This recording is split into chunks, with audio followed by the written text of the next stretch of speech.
Baik, kita masuk dalam bagian yang kedua.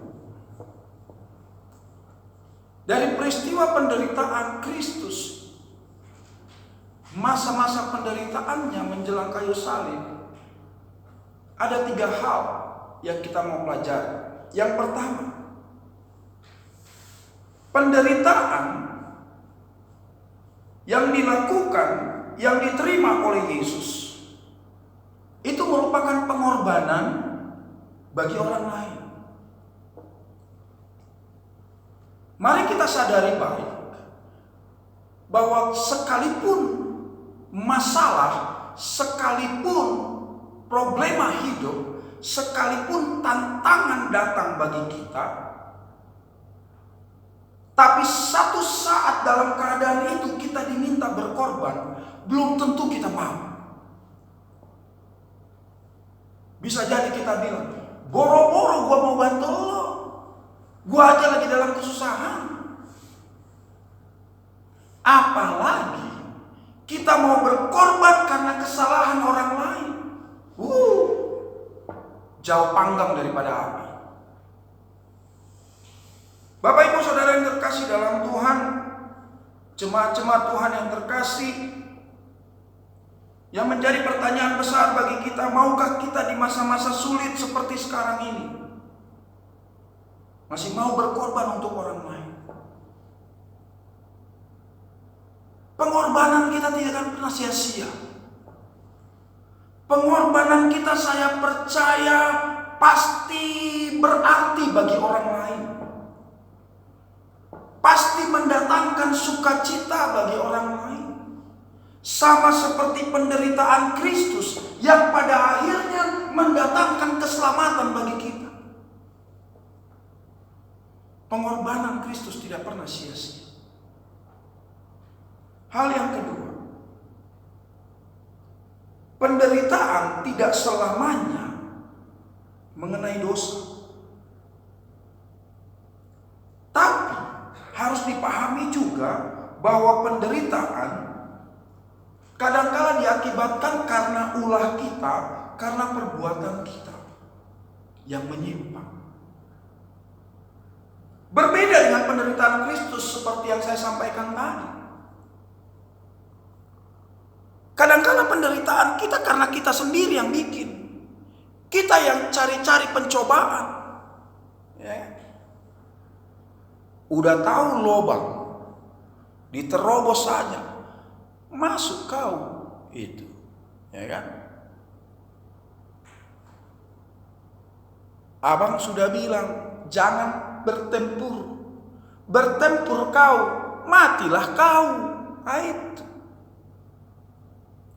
Udah tahu ada masalah di depan, dikasih tahu, hajar aja.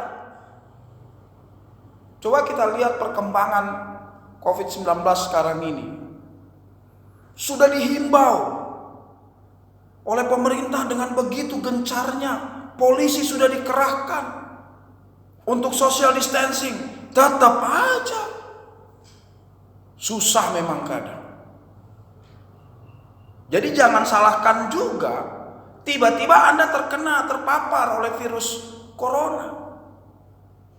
Lalu jangan bilang sama Tuhan, Tuhan, Engkau sedang menguji aku. No way. Bukan Tuhan lagi uji Anda. Anda yang cari pencobaan masuk dalam lubang. Itu salahnya. Itu persoalannya. Udah dibilang gak usah mudik tahun ini. Emang kalau kau gak mudik, kampungmu pindah? Kan enggak gitu. Hari-hari ini kadang-kala bingung. Kecuali memang yang udah terpaksa banget, di mana dia udah gak punya tempat tinggal, di mana dia udah gak punya pekerjaan, lalu harus membayar kontrakan, udah gak ada gaji lagi, tapi masih ada ongkos untuk pulang kampung. Seperti itu ya masih masuk di akal.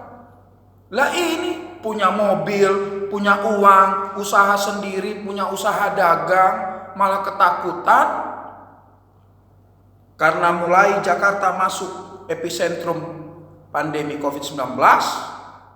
Mulai dia gak sadar di dalam bis Ada orang yang terpapar di samping dia, bersentuhan, batuk pula, kau hirup, selesai. Nyampe kau ke rumah, kau tularkan lagi keluargamu. Tadinya cuma 1 jadi 5. Dan lihat sekarang betapa naifnya orang-orang Indonesia. Jenazah yang meninggal karena COVID-19 pun ditolak. Apa salahnya itu jenazah? Kadangkala kita hanya gara-gara ketakutan, hanya gara-gara penderitaan yang kita takutin, kita lakukan hal-hal yang lebih dosa lagi, yang lebih jahat lagi. Saya berharap kita juga bisa menjadi pembawa kesadaran-kesadaran yang baik. Jemaat-jemaat Tuhan terkasih, jemaat-jemaat GKI Cibubur boleh membawa pesan-pesan yang baik, sehingga orang-orang yang ada di lingkungan Anda menjadi sadar dan kehidupan Anda berdampak bagi orang lain untuk mereka menjadi pelaku-pelaku kebenaran. Hal yang ketiga yang kita pelajari dari Prapaskah ini adalah penderitaan Kristus melalui Via Dolorosa itu merupakan bukti kasih Kristus bagi umatnya yang berdosa. Kenapa ini terjadi? Karena Allah Bapa kita tahu bahwa kita sebagai manusia berdosa tidak akan mampu, tidak akan punya potensi, kita nggak punya kapasitas untuk kita melepaskan diri dari dosa. Kita nggak bisa menebus dosa kita sendiri dengan darah kita, karena darah kita aja penuh dengan dosa. Itu hal yang nggak mungkin. Oleh sebab itu, Allah yang memulai dari Taman Eden, maka Allah yang mengakhirinya. Itu sebabnya mulailah masuk dalam masa-masa penderitaan Kristus. Ini adalah awal-awal penderitaan Kristus, di mana puncaknya nanti kita peringati pada Jumat Agung. Bapak Ibu Saudara yang terkasih dalam Tuhan, kesadaran bahwa kita tidak mampu menebus dosa kita sendiri dengan darah kita sendiri, dengan perbuatan kita sendiri, dengan perbuatan baik sekalipun, maka sadarilah, maka pahamilah bahwa kasih Kristus, kasih Allah begitu besar bagi kita. Oleh sebab itu tidak salah kalau Yohanes 3 ayat 16 berkata, karena begitu besar kasih Allah akan dunia ini, sehingga ia telah mengorbankan anaknya yang tunggal. Gak salah kalimat itu. Karena dia yang memulai, maka dia yang mengakhiri. Bapak Ibu sidang jemaat Tuhan yang terkasih, oleh sebab itu saya sebagai gembala jemaat, mari jangan hanya sebagai pendengar-pendengar firman, tetapi jadilah pelaku-pelaku firman. Doa saya, Allah kiranya tetap melindungi jemaat-jemaat Tuhan semuanya. Hiduplah sehat, hiduplah teratur, jaga kondisi hidupmu, kondisi tubuhmu. Tetap saja di rumah, banyak berdoa. Jangan pernah hilang sukacita. Tetaplah tenang, karena saya percaya Allah hadir bagi hidupmu untuk menyatakan mujizat yang dahsyat, mujizat yang luar biasa bagi setiap pribadi-pribadi yang takut akan Tuhan. Bapak Ibu, sebagai pesan terakhir, mari sama-sama kita tetap menjaga diri kita, menjaga keluarga kita, menjaga lingkungan yang ada di sekitar kita, supaya kita tidak terpapar dari virus corona. Itu sebabnya Sidang jemaat Tuhan terkasih, kalau kitab Roma pasal 8 berkata, taatlah kepada Tuhan, taatlah juga kepada pemerintah. Kita sebagai orang-orang percaya, orang-orang Kristen, kita mau jadi contoh, kita mau jadi teladan bagi banyak orang. Amin. Inilah akhir firman Allah pada hari Minggu ini. Mari sama-sama kita tutup dalam doa. Kita bersatu dalam doa. Terima kasih Tuhan Yesus, Anak Tunggal Allah yang hidup, Juru Selamat kami. Terpujilah Engkau atas segala firman-Mu, firman yang telah membangun kami, menyadarkan kami, memberikan kami pemahaman baru tentang bagaimana kasih Allah begitu luar biasa atas hidup kami. Penderitaanmu adalah bagi kami. Pengorbananmu adalah bagi kami. Oleh sebab itu ya Tuhan, kami mau belajar daripada itu semua. Untuk kami lebih mau berkorban lagi bagi orang lain tanpa pandang bulu, atas dasar kasih Kristus yang memenuhi hidup kami. Memberkati seluruh sidang jemaat-Mu di GKI Cibubur Tuhan, dalam usaha pekerjaan mereka, rumah tangga mereka, anak-anak mereka. Tuhan tolong cukupkan kebutuhan hidup mereka satu persatu. Hadirlah Engkau melawat mereka. Berikan mereka kesehatan. Berikan mereka ya Tuhan damai sejahtera-Mu. Oleh sebab itu Bapa, kiranya kasih karunia Tuhan ada bagi setiap umat-umat-Mu.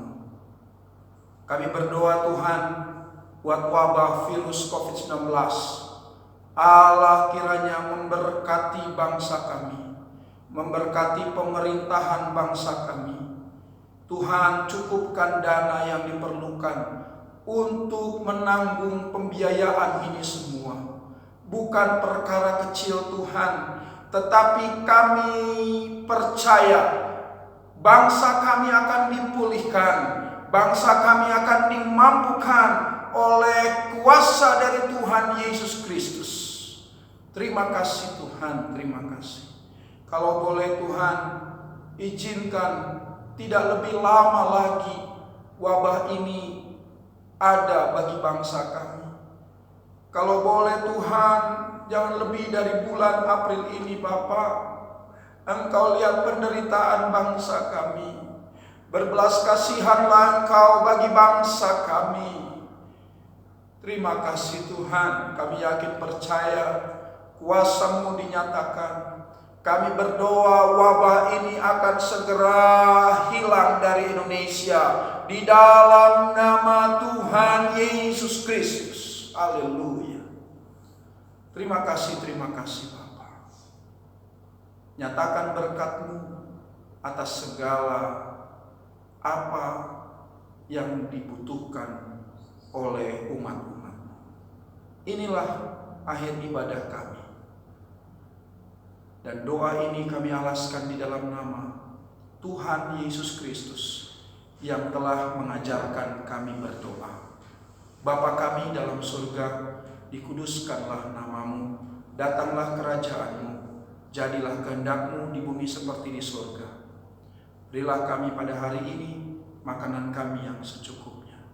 Dan ampunilah kami akan kesalahan kami, seperti kami juga mengampuni orang yang bersalah kepada kami. Dan janganlah membawa kami ke dalam pencobaan, melainkan lepaskanlah kami daripada yang jahat. Karena Engkau yang punya kerajaan dan kuasa dan kemuliaan sampai selama-lamanya. Jemaat-jemaat Tuhan terkasih, arahkanlah hati dan keyakinan. Jadilah pemberita-pemberita Injil, menangkanlah banyak jiwa bagi kerajaan Allah, dan jadilah berkat bagi banyak orang. Dalam segalanya itu, terimalah segala berkat Tuhan atas-Mu. Tuhan memberkati engkau dan melindungi engkau. Tuhan menyinari engkau dengan wajah-Nya dan memberi engkau kasih karunia. Tuhan menghadapkan wajah-Nya kepadamu dan memberi engkau damai sejahtera. Demikianlah segala berkat Tuhan Allah telah curahkan limpahkan atas kita sekalian. Terimalah, bawalah, dan nikmatilah dalam segenap aktivitas hidupmu, mulai saat ini sampai kekal selama-lamanya. Di dalam berkat nama Tuhan Yesus Kristus. Haleluya. Amin. Bapak Ibu sidang jemaat Tuhan terkasih, pengumuman buat kita pada hari Jumat Agung kita masih tetap beribadah di rumah. Saya akan tetap menayangkan link YouTube, dan jemaat-jemaat Tuhan terkasih, untuk masa-masa ini kita belum bisa melakukan perjamuan kudus. Oleh sebab itu mari kita tetap terus berdoa supaya pada akhirnya kita akan dipertemukan di gereja. Puji Tuhan, selamat hari Minggu, Tuhan Yesus memberkati. Shalom.